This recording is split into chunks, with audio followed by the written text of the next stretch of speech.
visual kasi ang lalaki. Pag ang babae, nakahubad o kaya naman nakabra or naka-underwear, may effect yun sa amin. Sa mga nanay na walang bra sa loob ng bahay pero may anak kang maliliit na lalaki, naku po, ayusin mo yung damit mo. Huwag kang magsuot ng damit na kita yung mga private parts mo. Huwag kang magsuot ng maikling damit. Protektahan mo yung anak mo. Akala mo, iniisip mo, anak ko naman to wala namang mali siya. Mali ka dun. Bakit? Ang lalaki, visual yan. Tayo ay sexual being. Ngayon, yung mga anak mo na lalaki, tuwing umaga, tumitigas yan. Kaya, iwasan mong magsuot ng mga damit na maikli. Kita yung private parts mo. Wala kang bra. Manamit ka. Bakit?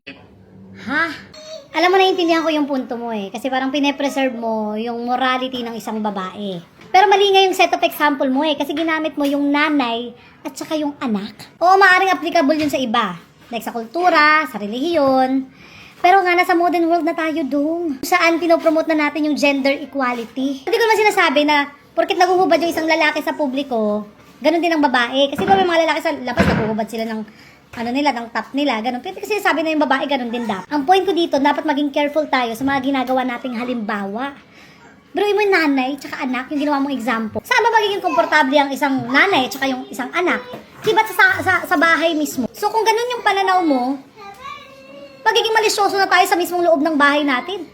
Hindi na tayo magiging komportable sa loob ng tahanan natin. Ganun ba? So, ako pala, kasi nga nanay ako, paano pala pag may pinapadede akong bata? Nagpadede ako sa anak ko. Tapos syempre nakikita ng anak ko yung dede ko, nakikita ng anak ko yung utong ko, pinapadede ko siya. Tapos yung mata niya nakatingin sa dede ko, iniisip ko na kaagad na may pagnanasa yung anak ko sa akin. Ha? Makasalanan na kaagad ako, makasalanan na rin yung anak ko kasi nakikita niya yung private part ko. Huy!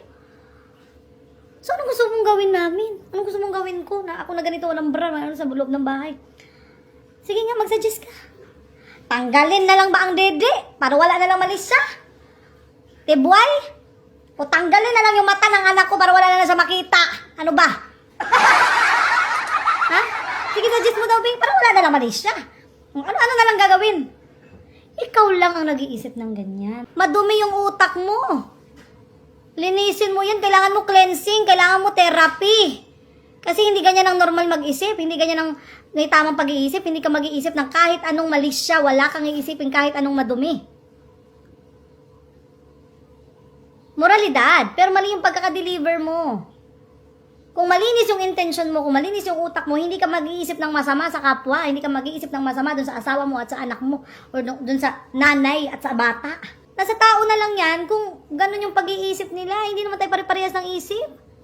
Tapos makasalanan na agad ako dahil binibigyan ko ng ang anak ko.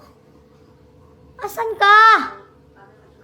Alam mo, sabi sa Bible, kung ikaw ang magiging dahilan kung bakit magkakasala ang bata, mabuti pa, lagyan ka ng lubid sa leeg na mayroong malaking bato sa kabilang dulo at yung bato na yun itapon sa dagat. Parang sinabi ni Lord, kung dahil sa'yo magkakasala yung mga bata, mabuti pa magpakamatay ka na lang. Matakot ka kay Lord.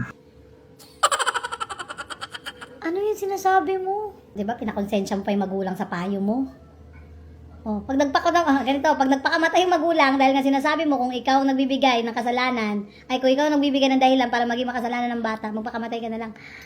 O pag nawala ng magulang ang bata, sino mag-alaga? Botlog pala kailangan mo therapy.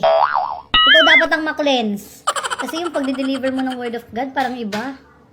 No? Kung may tama ka man dun sa sinabi mo, na sa alam mo pag tama, sa'yo yan opinion mo yan Pero huwag mo i-encourage yung iba na maging ganun din sila katulad mo. Pangalawang sabi ko na to sa'yo Dinidiinan mo pa, dinidiinan mo pa Kasi iba yung delivery mo Okay na sana may word of God ka kaya ayusin mo yung deliver mo ng pananalita mo. Dahil maraming batang nakakapanood ng video mo na akala nila yun ang tama na sinasabi mo.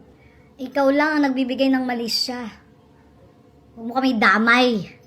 Sarilinin mo na lang yan. Hindi pa kami sa ulo. Abot lugar.